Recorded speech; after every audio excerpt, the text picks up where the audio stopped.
Hey guys, welcome to my channel. My name is Raisin and today I'm going to show you my personal trading chart. Okay, so I am using BYBIT in this example. Now, in this case, guys, I want you to look at the letter B, okay, in the chart here. Now, that is an indicator where I bought my Bitcoin, okay, so where I bought my position. Now, I want you guys to observe those areas. Do you see any recognizable pattern? Okay. Now, if not, then I will be telling you something. I will usually buy my asset during the consolidation levels. Okay, so what do I mean by that? Okay, let's identify it first during these areas and let's say during these areas. Okay, so again, I am only buying during the consolidation levels. Now, this tip is only good for investing, okay?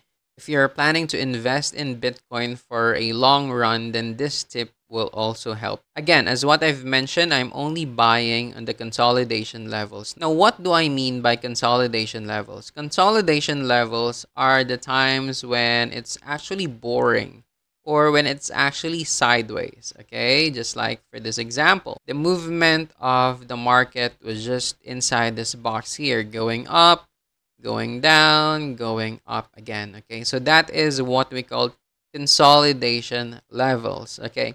Now, the reason that I'm buying during the consolidation levels, because usually after that period, a massive move of the market will happen, either going up or going down. Okay, now let me show you some examples. Okay, let's use this one as an example. If you're going to look at the chart properly, you would notice that we were at the consolidation levels in these areas, right? Okay, so the prices of the asset or the prices of Bitcoin would just continue to go up, go down, go up, and go down. Okay, now after the consolidation levels, what happened next? Okay, a massive move and a big move happened. Okay, and it created a downward or a selling pressure here. Okay, and after that, look at what happened here. There was also a consolidation level. Okay, means prices were just moving up and down, up and down. Okay, so as you can see, what happened next after the consolidation levels? It created a big move or a massive move to the downwards. All right. Okay, so as you can see, what happened next here is it created another consolidation levels here. Okay, from this level. Okay, going there. It created another massive move to the downwards. Okay, and after that, a very long and a very boring stage in the market again. It consolidated again. Okay, but after the consolidation areas, what happened next? It created a massive move again. Okay, but this time it created a massive move going to the upwards. All right. So same process. It consolidated again. Okay, as you can see, it consolidated here again. It even went below the consolidation box here. But the point is, prices were just moving, going up, going down, and going up. Okay, and what happened next after the consolidation?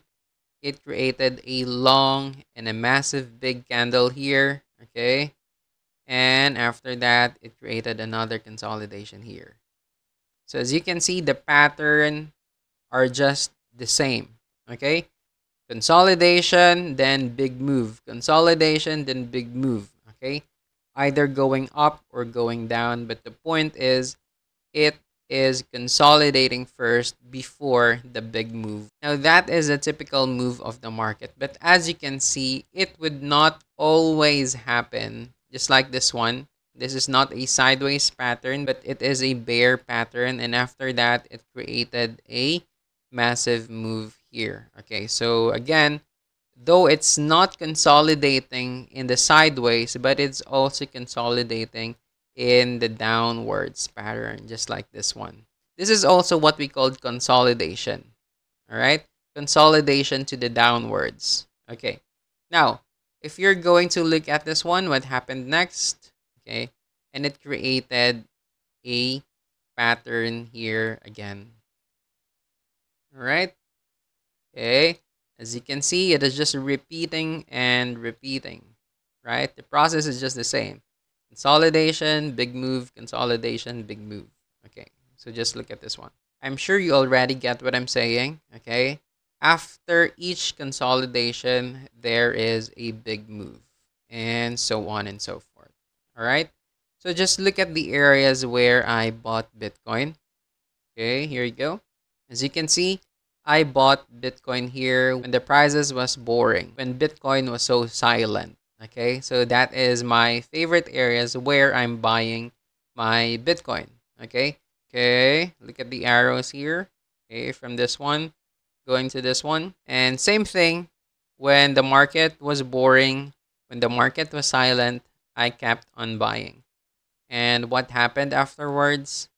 It created a big move in the market. So those were my favorite areas of buying my asset. I usually buy it when it's silent, when it's sideways, and when it's boring. Okay? Now, if you're going to look at the current price of Bitcoin right here, for the past few days, Bitcoin was not moving too much. Bitcoin was a bit boring and Bitcoin was a bit silent. It means that during these days, we are already at the consolidation levels. Now, maybe Bitcoin will continue to move downwards and continue to move here, okay? But it is fine with me as long as Bitcoin would only consolidate and would only move inside this box here. Then I will keep on buying it, okay? Because when the time is right, a massive move will happen. Again, either on the upwards or either on the downwards. Okay, if it will move up, then I will earn some money. Okay, if it will move down, then I will lose some money. So as you can see, there is still a risk in doing this type of strategy. But before it will happen, the best thing that you will do is to put a proper risk management. It means I will be selling my asset if it breaks below this box here. Okay, so it means I will sell my asset here to manage my risk and to manage my portfolio properly. I will protect myself if my bias would play against me. Okay, so that is how I am playing my trades. So I hope you learned something from that. And again, this type of trading strategy is only good if you are investing. Okay, it is not recommendable if you are day trading or if you are scalping or if you want to get inside and outside of the market quickly, because this process is quite boring. It's only good if you are looking for a long-term investment. All right, so thank you so much again for watching. I hope you learned something. Have a great day. Peace out.